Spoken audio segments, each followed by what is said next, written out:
ఉన్న బంగారాన్ని విడిపించి ఆ రోజు ఆన్లైన్ రేటుకే మేము కొంటాం. Sharma gold company.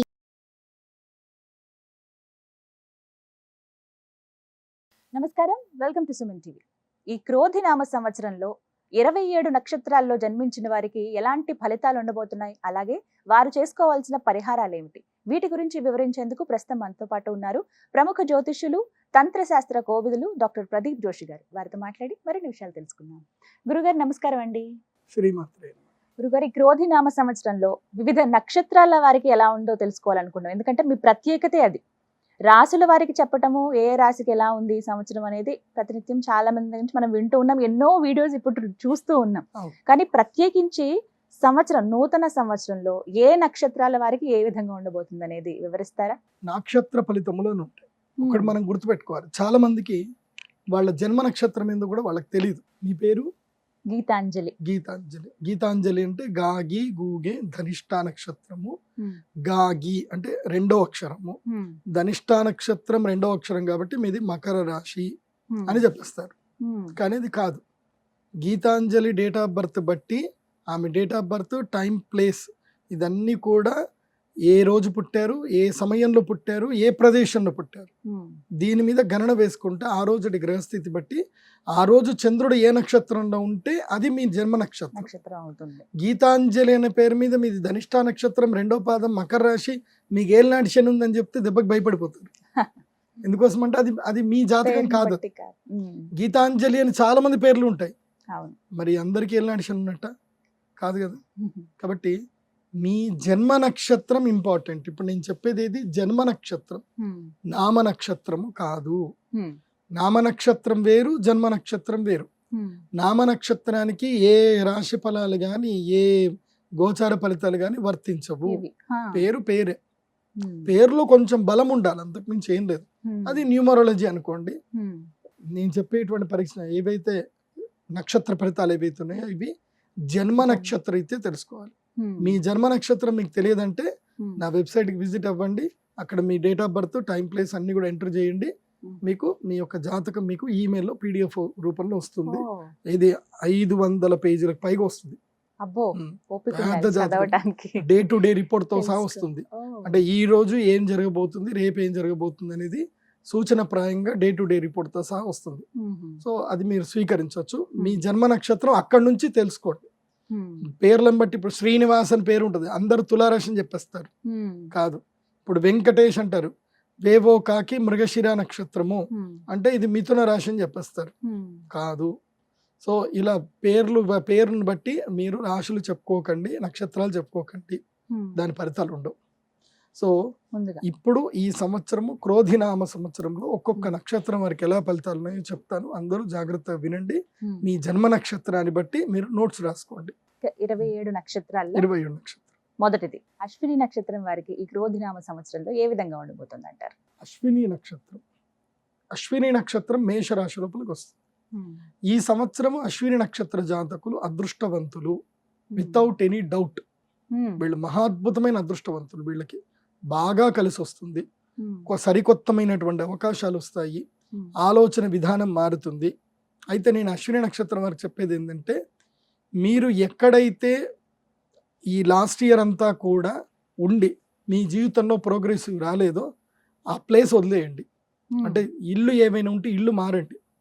ముఖ్యంగా అశ్విని నక్షత్ర జాతకులకు నేను చెప్పేది ఏంటంటే, మీరు తూర్పు ద్వారము కలిగినటువంటి లేదా దక్షిణ ద్వారం కలిగినటువంటి ఇళ్లకు షిఫ్ట్ అవ్వండి. అద్దె ఇండ్లు ఉండేవాళ్ళు, అద్దె ఇళ్ళు సొంత ఇంట్లో ఉన్న మేము ఎట్లా వెళ్ళిపోవాలి గురుగారు అంటే, ఏం పర్వాలేదు, ప్రతిరోజు కుజగ్రహానికి చక్కగా పూజ చేసుకోండి. ఈ సంవత్సరం మీకు మహాద్భుతమైనటువంటి గురుబలం రాబోతుంది. చాలా బాగుంది. మేషరాశి వారికి బాగా సంపాదిస్తారు. పోయిన సంవత్సరానికి ఈ సంవత్సరానికి మంచి డిఫరెన్స్ కనిపిస్తుంది. అయితే సెప్టెంబర్ నెలలో మాత్రం గండాలు ఉంటాయి. సెప్టెంబర్లో దెబ్బలు దాకే అవకాశం ఉంటుంది. సెప్టెంబర్ మాత్రం జాగ్రత్తగా ఉండండి. వినాయక చవితి ఆ టైంలో జాగ్రత్తగా ఉండండి. మిగతా మొత్తం కూడా ఈ సంవత్సరం మీకు బాగుంది. తర్వాత సంవత్సర అంతం లోపల డిసెంబర్లో మీకు గృహయోగ సిద్ధి కలిగే అవకాశం ఉంటుంది. ఈ యొక్క అంటే ఇప్పటి వరకు సంపాదించుకుంటారు, కూడబెట్టుకుంటారు, ఇనిషియల్గా పేమెంట్ చేసి నవంబర్ డిసెంబర్లో రుణము పొందే అవకాశం వస్తుంది. కాబట్టి కొత్త ఇళ్ళు కొనుక్కోవాలనుకునే వాళ్ళు ప్లాన్ చేసుకోండి. నవంబర్ డిసెంబర్ వరకు మీ ఐటీఆర్లు అన్ని కూడా సిస్టమేటిక్గా చేసి పెట్టుకోండి. తప్పకుండా గృహ రుణాలు కలుగుతాయి. ఎందుకోసం అంటే రుణ సమయం ఉంటుంది, ఏది సంవత్సరాంతంలో నవంబర్ డిసెంబర్ జనవరిలో రుణ సమయం కాబట్టి ఆ సమయంలో గృహ రుణాలు చేసుకుంటారు. ఉద్యోగంలో బాగా మంచిగా ఉంటుంది, కీర్తి ప్రతిష్టలు వస్తాయి. ఈ సంవత్సరం మేషరాశి వారికి అద్భుతంగా ఉంది. ఈ సంవత్సరము అశ్విని నక్షత్రం వారికి చాలా బాగుంది. దైవ ధ్యానం తప్పకుండా చేసుకోండి. సంవత్సరం మొదల్లో మీ యొక్క నక్షత్రానికి అరిష్టం ఉంది కాబట్టి గ్రహణ సమయంలో అరిష్ట నివారణ తంత్రం చేయించుకోండి. అదేవిధంగా మే 1 తర్వాత అక్షయ తృతీయ వస్తుంది. ఆ అక్షయ తృతీయకి మీ గ్రహస్థితి మారబోతుంది కాబట్టి ఆ గ్రహస్థితికి అనుకూలంగా మీకు అమ్మవారి యొక్క అనుగ్రహం కలగడానికి శ్రీ మహాలక్ష్మీదేవి యాగం చేయించుకోండి, బాగుంటుంది. గురువు గారు, భరణి నక్షత్రం వారికి ఈ క్రోధినామ సంవత్సరంలో ఏ విధంగా ఉండబోతుంది అంటారు? వారు చేసుకోవాల్సిన పరిహారాలు తెలియజేస్తారా? నక్షత్ర ఫలితములు అని ఉంటాయి. ఒకటి మనం గుర్తుపెట్టుకోవాలి, చాలా మందికి వాళ్ళ జన్మ నక్షత్రం ఏందో కూడా వాళ్ళకి తెలియదు. మీ జన్మ నక్షత్రం ఇంపార్టెంట్. ఇప్పుడు నేను చెప్పేది ఏది, జన్మ నక్షత్రం, నామ నక్షత్రము కాదు. నామ నక్షత్రం వేరు, జన్మ నక్షత్రం వేరు. నామ నక్షత్రానికి ఏ రాశి ఫలాలు గాని ఏ గోచార ఫలితాలు గాని వర్తించవు. పేరు పేరే, పేరులో కొంచెం బలం ఉండాలి, అంతకుమించి ఏం లేదు. అది న్యూమరాలజీ అనుకోండి. నేను చెప్పేటువంటి పరీక్ష ఏవైతే నక్షత్ర ఫలితాలు ఏవైతే ఉన్నాయో ఇవి జన్మ నక్షత్రం అయితే తెలుసుకోవాలి. మీ జన్మ నక్షత్రం మీకు తెలియదంటే నా వెబ్సైట్కి విజిట్ అవ్వండి. అక్కడ మీ date of birth, time, place అన్ని కూడా ఎంటర్ చేయండి. మీకు మీ యొక్క జాతకం మీకు ఈమెయిల్లో PDF రూపంలో వస్తుంది. ఇది 500 పేజీలకు పైగా వస్తుంది. డే టు డే రిపోర్ట్ తో సహా వస్తుంది. అంటే ఈ రోజు ఏం జరగబోతుంది, రేపు ఏం జరగబోతుంది అనేది సూచన ప్రాయంగా డే టు డే రిపోర్ట్ తో సహా వస్తుంది. సో అది మీరు స్వీకరించవచ్చు. మీ జన్మ నక్షత్రం అక్కడి నుంచి తెలుసుకోండి. పేర్లను బట్టి ఇప్పుడు శ్రీనివాస్ అని పేరు ఉంటుంది, అందరు తులారాశి అని చెప్పేస్తారు. కాదు, ఇప్పుడు వెంకటేష్ అంటారు, వేవో కాకి మృగశిర నక్షత్రము అంటే ఇది మిథున రాశి అని చెప్పేస్తారు. కాదు. సో ఇలా పేరుని బట్టి మీరు రాశులు చెప్పుకోకండి, నక్షత్రాలు చెప్పుకోకండి, దాని ఫలితాలు ఉండవు. సో ఇప్పుడు ఈ సంవత్సరము క్రోధినామ సంవత్సరంలో ఒక్కొక్క నక్షత్రం వారికి ఎలా ఫలితాలు ఉన్నాయో చెప్తాను, అందరూ జాగ్రత్తగా వినండి. మీ జన్మ నక్షత్రాన్ని బట్టి మీరు నోట్స్ రాసుకోండి. భరణి నక్షత్రానికి ఒక నుడి ఉంది. భరణి నక్షత్రంలో పుట్టినటువంటి వాళ్ళు ధరణి నేల్తారు అంటారు. సో ధరణి నేలడం అంటే భూమి నేల్తారు అని చెప్తారు. ఇది నానుడి, ఇది మంచిదే. అయితే వీళ్ళకి ఎప్పుడు యోగిస్తుంది అనంటే, ఎప్పుడైతే గనక వీళ్ళ రాష్ట్రాధిపతి, వీళ్ళ నక్షత్రాధిపతి రాష్ట్రాధిపతి ఒక్కళ్ళే, శుక్రుడు. ఒకే అదే నక్షత్రంలో పుడితే శుక్రుడే అధిపతి, రాశి కూడా శుక్రుడే అధిపతి. కాబట్టి ఎప్పుడైతే మీన రాశిలో శుక్రుడు ప్రవేశిస్తాడో వీళ్ళకి రాజయోగం వస్తుంది. అంటే ఈ సంవత్సరం యొక్క మొదలు మీకు రాజయోగం ఉంది. ఆల్రెడీ మీకు అదృష్ట యోగం కూడా ఉంది ఇప్పుడు, బికాస్ గ్రహణం జరగడం వల్ల మీకు అదృష్టం కూడా కలిసి వస్తుంది. మీకు ఏకాదశ స్థానంలో గ్రహణం జరగబోతుంది. కాకపోతే కొంచెం తక్కువ అదృష్టము. కానీ నక్షత్రరీత్యా చూస్తే మీనరాశిలో శుక్రుడు ఎప్పుడైతే ఉంటాడో అప్పుడు మీకు అదృష్ట యోగము. తులారాశిలో శుక్రుడు ఎప్పుడైతే ప్రవేశిస్తాడో అప్పుడు అదృష్ట యుగమే. ఇది మీరు ఏదైనా జ్యోతిష్ శాస్త్రం చూసుకొని లెక్క చూసుకోండి, లేదంటే రాశి ఫలాలు కంటిన్యూ అవ్వండి, చెప్తా ఉంటాను నేను.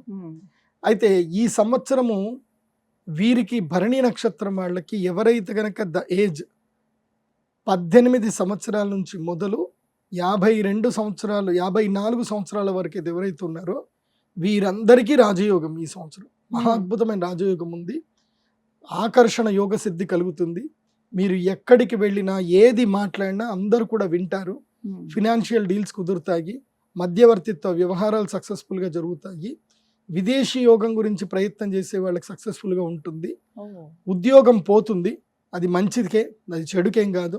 ఎందుకోసం అంటే కొంచెం మీకు తిక్క ఎక్కువ కదా, దానికి లెక్కలేకపోతే కష్టము. కాబట్టి ఉద్యోగం అయితే పోతుంది, పోయినా మంచిదే. వ్యాపారం ఏదైనా చెయ్యండి.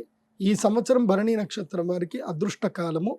అయితే మీకు ఏదైతే గనక ఈ టైం ఏమంటారు, జూలైలో మాత్రం మీకు అరిష్టం ఉంది. జూలైలో ఉద్యోగం పోతుంది, తిట్లు తింటారు, భార్యాభర్తల మధ్యన గొడవలు జరుగుతాయి, అవమానాల పాలవుతారు.